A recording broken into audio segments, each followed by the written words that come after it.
Hi, and welcome to Two Tired Teachers. We are escaping the Texas heat, and we are currently about 10 miles, actually a little bit less than that, to Santa Fe, and New Mexico, and about 15 miles from the historic center of Santa Fe. And we are enjoying some free dispersed camping here in the Santa Fe National Forest. Yes, and it has been the perfect place for us.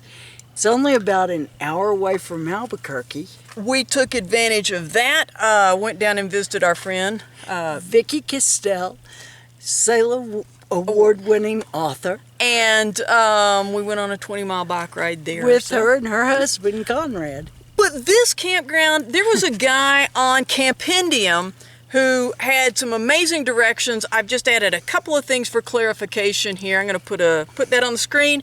You can pause, take a screenshot of that if you want. But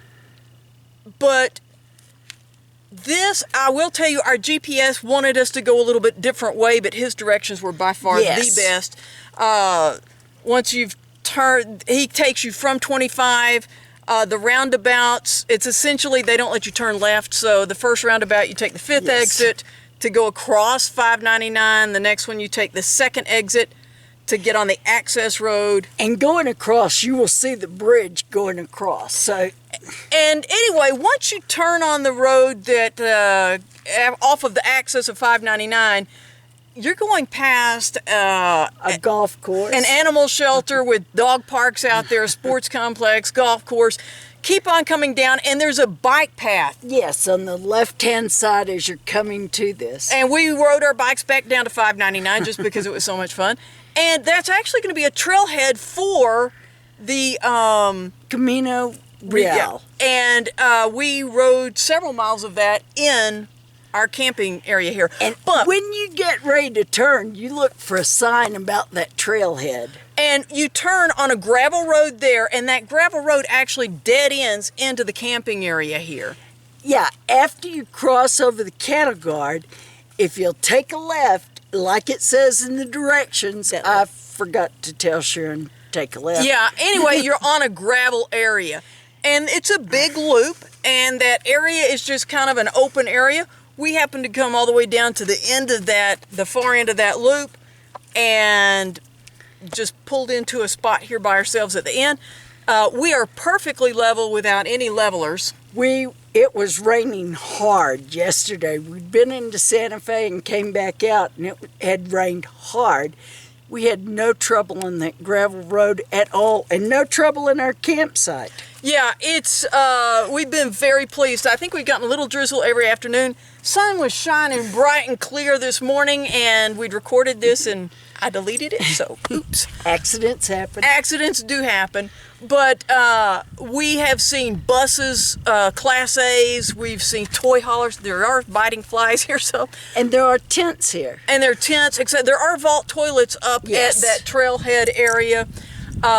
And there are some ATVs or dirt bikes, but nothing. We haven't heard them much at all. Some dirt bikes we have, but. And I will tell you, when you're coming across, I believe the area just before you get to the National Forest, and they do say, welcome to protect and something your National Forest.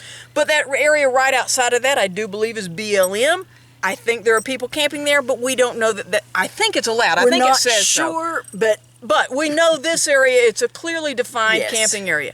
We'll say there are a couple of roads off of the main loop. One of them looked really pretty great and doable. There's one right across here. There have been several people that have gone up in there. We rode our bikes on it, and I didn't get any video of that because I wasn't going to let go of the handlebars. It is really rough. But the main road around here is wonderful. You wanted to mention something about New Mexico. Blake's Lotaburgers. Our friend, like we said, Vicki Castell, she has a series. Well, she has a lot of series of books. She's a fairly prolific writer, awesome writer. But one of the series was set in Albuquerque, and the main character frequents Blake's Lotaburgers. And when we came through New Mexico on our way to Utah, we saw them up past, what was it, Shiprock or something. But didn't realize that's a thing in New Mexico. And if you're not from New Mexico, Blake's Lotaburgers, burgers, fries, and milkshakes. Yeah. And so we're going to forego the burgers and fries. I think she's even going to forego the milkshake. But by golly, this afternoon before we leave here, I didn't get one in April, but I may get one now. But temperature-wise, we're loving it. We just talked to friends at home, and it's 100 in Texas, and this is July of 2021, and the night time we've been getting down into the 50s. Maybe one night into the 40s. It was pretty chilly one night. But it's basically nighttime temperatures in the 50s and daytime highs in the lower to mid 80s. Except after that rain when it was about 61. Yeah, and so, with the sun out and you're getting all the free solar you can, temperature's a little bit higher. We ran our swamp cooler, I think, a day or so.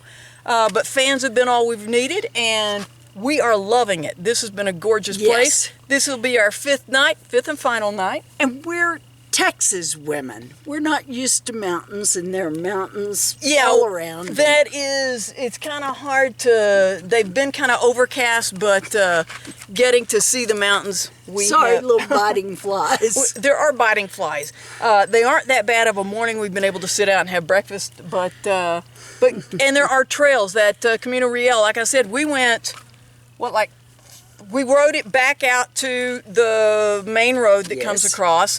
And then today we rode down about 3 miles or so. Yeah. And so it goes 28 miles. We weren't going to do that. But anyway, it's a lovely area. I have enjoyed the Santa Fe National Forest and plan on heading on up to Los Alamos and that area and see what we can find up there. So, as always, thanks for watching Two Tired Teachers.